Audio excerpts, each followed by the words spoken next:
You have never actually experienced reality. Not once in your entire life. Everything you have ever seen, heard, felt, or feared has been a delayed simulation, rendered in the absolute darkness of your own skull. Your brain is locked in a pitch-black vault of bone. It has no eyes to see the sun. It has no hands to feel the cold. It relies entirely on a steady stream of electrical impulses traveling up through your nervous system. From these tiny, incomplete sparks, it must construct a continuous, three-dimensional world in real time.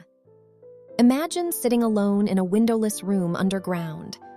On the desk in front of you is a bank of monitors playing grainy, static-filled security footage of the outside world.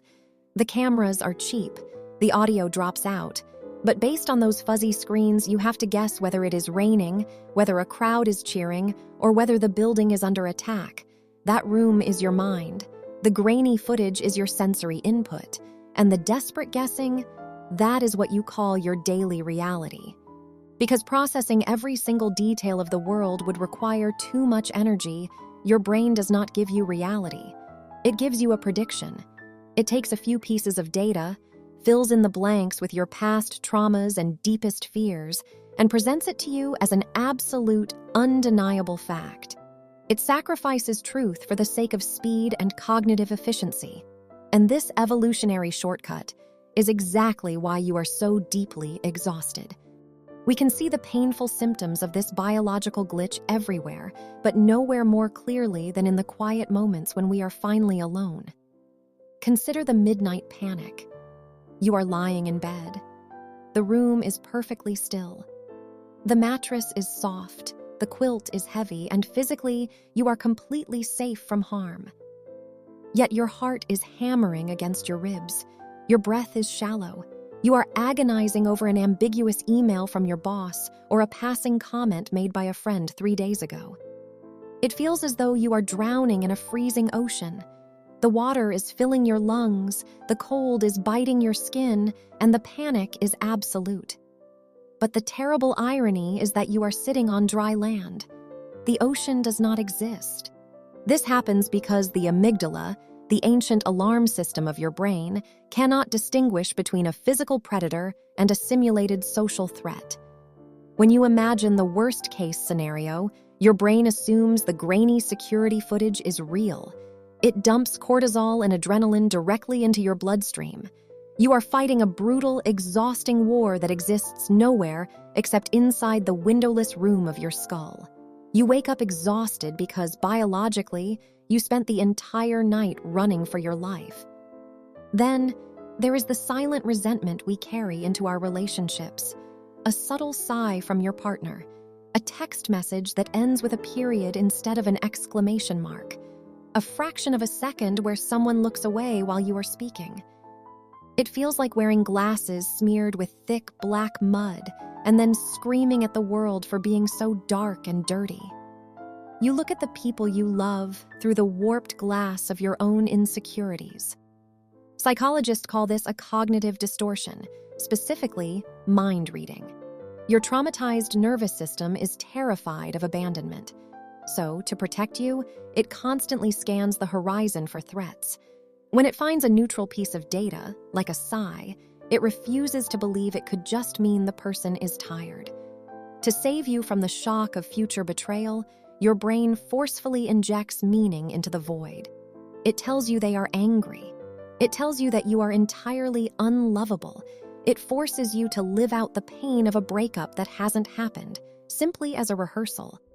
And finally, we see this malfunction in our modern obsession with productivity, the crushing weight of hustle paralysis. You're sitting at your desk, bathed in the blue light of your laptop screen. There's a long to-do list beside you. You know exactly what needs to be done. Yet there is a sensation of lead deep in your bones. You cannot bring yourself to type a single word. It feels as though you are straining against a massive, immovable boulder. You are pushing with all your might, sweating, tearing your muscles, desperate to move it forward. But the boulder is made of hollow papier-mâché. The obstacle is an illusion, but your physical exhaustion is entirely real. This paralysis is born from dopamine depletion caused by anticipatory stress. Your brain looks at the list and instantly runs a high-speed simulation of all the effort, all the potential failure, and all the judgment involved in completing the tasks. The simulation itself requires so much metabolic energy and triggers such a severe stress response that by the time you actually need to start the work, your brain shuts down the system. It hoards its remaining neurochemicals to ensure your survival. You burn out from the mere thought of the hustle without ever taking a single step.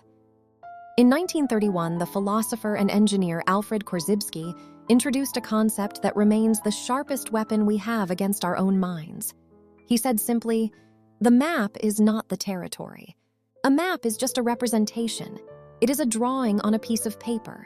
It is useful for navigation, but it is deeply flawed, missing almost all the detail of the real world. The territory is the dirt. The territory is the reality." Imagine you are standing in the middle of a vast, ancient forest. The air smells heavily of damp pine needles and petrichor. The wind is cold against the back of your neck. High above you, the leaves are whispering as they brush against one another. It is profoundly peaceful. But instead of looking up at the towering trees, you are hunched over. Your shoulders are tight. You are staring obsessively at a crinkled, faded paper map in your hands. You are trembling with fear. Because according to the faded ink on this paper map, there is a deep, terrifying, deadly ravine exactly where you are standing. The map tells you that you are falling. The map tells you that you are about to die. So you freeze. You hyperventilate. You cry out in terror, but if you would just drop your hands, if you would just lower the paper for a fraction of a second and look down at your own feet, you would see that you are standing on solid, flat ground. You are perfectly safe. You are ignoring the territory to worship the map. Your thoughts are just a map. Your anxiety is just a map. The spreadsheet detailing your 5-year financial plan, the metrics that define your worth, the terrifying mental image of what your life will look like if you fail. These are all just cheap, faded paper maps drawn by a terrified, exhausted brain. Through the miracle of neuroplasticity, our brains wire themselves to trust the map above all else. Because the map, no matter how terrifying, is predictable. Looking up at the real forest requires us to embrace the chaotic, unpredictable nature of the present moment.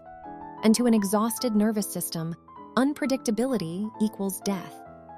Modern hustle culture preys upon this biological flaw. It forces you to constantly look down. It demands that you obsess over the map of tomorrow, the map of your career trajectory, the map of your perceived social status. It profits off your constant low-grade panic.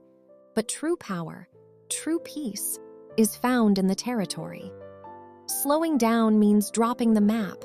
It means recognizing that the thought of the thing is never the thing itself. The anticipation of the pain is always worse than the reality of the moment. Slow is smooth, and smooth is fast. When you stop sprinting through a paper forest, you suddenly realize how much actual ground you can cover. You do not need to burn the map. You just need to realize that you are holding one. So, I am going to give you one extremely small, simple action to take today. At some point in the next few hours, the panic will rise. You will feel that familiar tightness grip your throat. You will assume a friend is ignoring you.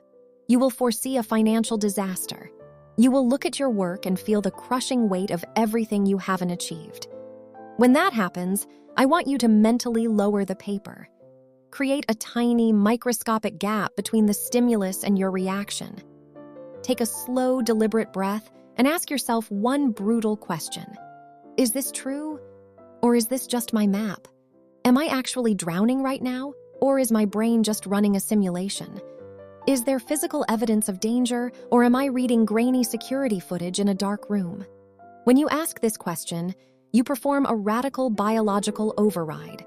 You force blood flow away from the reactive, fearful amygdala and push it forward into the logical prefrontal cortex. You break the autonomic loop of suffering. Your brain will fight this process violently. It will scream at you. It will whisper that if you do not worry right now, you will be destroyed tomorrow. It will tell you that asking this question is a waste of time, that you need to hustle harder, that you need to fix the imaginary problem immediately before it ruins your life. Ignore the screaming. Let the mind throw its tantrum. The reality of right now is often very boring. It is very quiet. It is just the sensation of your feet on the floor. It is just the gentle rise and fall of your own chest. The territory is safe. You are safe. Put down the paper.